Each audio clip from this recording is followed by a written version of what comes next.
I'm so tired of micromanaging. How do I train, manage, and lead? I can't find time to be visionary. Head down in the weeds. Why operations needs to stay out of recruiting. Whew, what a week. In fact, after 28 years in this business, I cannot recall a time that comes close to matching this week. Long ago, my mentor, who taught me the fundamentals of recruiting, explained early on that this business has its swings, but at the core of it is one statement: time kills all deals. So, literally 1 week, client 1 had their COO, and I use that term incredibly loosely, drop the ball on the onboarding paperwork, the offer letter, employee manual, and some crazy AI new app onboarding process that they just bought that they are using that does not work. And we lost an verbal accepted placement over it after 10 days of no communication since a verbal offer. Client 2, hiring manager thanked us for the candidates and expressed that they had a preferred candidate that came in at the last minute. And they didn't want to interview the 3 rock stars we found in this insane 0.43% unemployment rate in the legal space. And then they come back 2 weeks later and said, hey, our person didn't work out. Well, of course they didn't work out. We see that every freaking day. And can you interview? And now we're ready to interview the 3 candidates that you presented to us 2 weeks ago. Can they meet with us today? Girl, no. They're rock stars. They're long gone. They're already producing results for other law firms. Are you sure you understand your job, HR? Are you sure you're working out? Client 3, extinguish 3 candidates in a horse race for non-attorney salesperson and skip the process to hiring a friend of a friend. We see this every day. After 1 interview, Client 4 had us searching for an intake coordinator, and mandatory, they had to have law firm experience and sales and project management experience, even though we told them that having law firm experience is not mandatory for a rockstar intaker and closer with a proven track record. Well, they didn't want to listen to us, so this job was open forever. They were rejecting every single candidate for that. And then they decide to hire a paralegal. Guess what? No sales experience, no project management experience, and definitely not the personality for intake or sales or managing anything other than paper. You know how this is going to end. They didn't work out. Came back to us again this week. Client 5, following 2 Zoom meetings in a month, kicking off the search for a critical sales manager role with 5 mandatory criteria. I get a 1-sentence email from HR telling me they hired an unemployed candidate from Indeed, and when we did our witch hunt cross-checking, we find out they hired, when we found this person on LinkedIn, that the candidate had 0 of the 5 criteria in their background or their experience or their previous jobs. Client 6 ended up hiring an attorney friend from law school. Their attorney ran into at a networking event after rejecting multiple candidates of ours because they required 3 to 5 years industry law experience, required minimum of 2 years of sales experience, and number 3, that they wanted somebody that had enough product experience.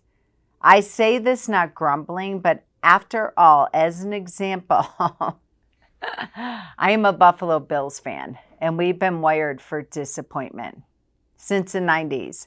making it to 4 Super Bowls and walking out with 0 rings. We've prepped and padded ourselves for devastating times in recruiting. And my mentor taught me that long and long ago. I actually have multiple stories about these falling throughs in HR getting their hands into recruiting that I'm not going to go on about today. The point is, it's clear we are at the point of time in history in the legal industry where chaos, stop, restart, lack of communication, waiting 10 days to respond to candidates, hiring, pausing, rehiring, making knee-jerk HR decisions is not going to support you to attract and retain qualified people, rock star people. We've conducted hundreds of work hours and time-consuming top-level searches with integrity, only to have a minority, thankfully, of our clients like this that allow HR to run the show when it comes to talent acquisition. The common theme is law firms with HR office managers, COOs, or whatever the terminology is, hiring managers, that put their hands in the pot in some way, some push their way through. And then when we start presenting candidates after they've had this search open for months, sometimes many, multiple months, and then the hiring managers somehow, either the guilt of not doing their job in the first place, not having the skill set, not having the knowledge, whatever it might be to be a rock star legal recruiter, now they get back in there. And then they send us on a variety of wild goose chases with their window shopping joyride. And then they're going to pull a rock star candidate out of thin air to save their job. Like I've shared with you, it's been a week. And in the past 3 weeks, I'm aware of 2 legal recruiters that I'm in masterminds with who've thrown in the towel and retired. I've seen their retirement proclamation on LinkedIn, which mostly fall under the heading of, it was a good run, but now, we've closed the door and we're moving on and we're retiring, what have you, which is not the truth.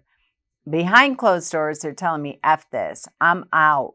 The legal recruiting, it's exhausting. And with the unemployment rate of 0.43% in the legal space, and we have HR managers putting their hands in the pot. Here's my message, y'all. Attorney owners, stop asking operations team to even attempt talent acquisition. And operations people, tell your attorney no when they ask you to take this on. This is not something you do in between billing, employee manuals, SOPs, what have you. The trends in employee staffing and retention are getting worse, not better. This is not something you do in between duties. It's a full-time commitment, more than full-time commitment. It is recruiting and staffing is 100% sales. And if an operations manager is stressed out and strapped for time, they're not selling your firms. Operations should stay out of recruiting to ensure a dedicated, methodical focus on building a team that aligns with the company's culture, job requirements, emotional intelligence, and long-term goals without compromising efficiency for the day-to-day tasks that we need you in. When recruiting becomes a shared responsibility in between duties and everything in between, the process risks becoming reactive rather than strategic, leading to hiring disasters, hiring that may not truly support the firm's growth trajectory, or even worse, losing rock star candidates that would have allowed for everybody to buy back their time and work within their unique ability. Rock stars are not going to put up with these games anymore. So if you're the attorney frustrated with your ops team not placing fast enough, let them off the hook and hire a professional. If you're ops, HR, or even worse, an admin or paralegal that's also working in files to move client matters forward and taking this on, share this episode with your attorney and find the courage to wave the proverbial white flag and leave it to the professionals. Attorneys, you don't want clients going to LegalZoom.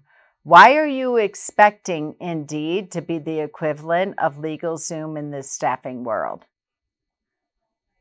At the end of the day, remember, time kills all deals. And another thing that I will say that is equivalent in recruiting as well as sales and client engagement, whoever holds the narrative wins. So you need a full-time recruiter that is constantly nurturing this lead, i.e. candidate. It is the exact same thing as the sales process. Never in a million years would you allow a potential lead to come in that has a value of $10,000 by way of example of hiring your firm? Would you let them sit there for 10 days? If they're still sitting around, they're probably not an avatar client. You need to treat your legal recruiting the exact same way that you treat your sales and intake and your hire process. So, regardless of what seat you are, stay in your lane, stay within your unique ability, and make sure you're having the crucial conversation about what it's really going to take to source, to recruit, to hire, to interview in this legal landscape. I'm so tired of micromanaging. How do I train, manage, and lead? I can't find time to be visionary. Head down in the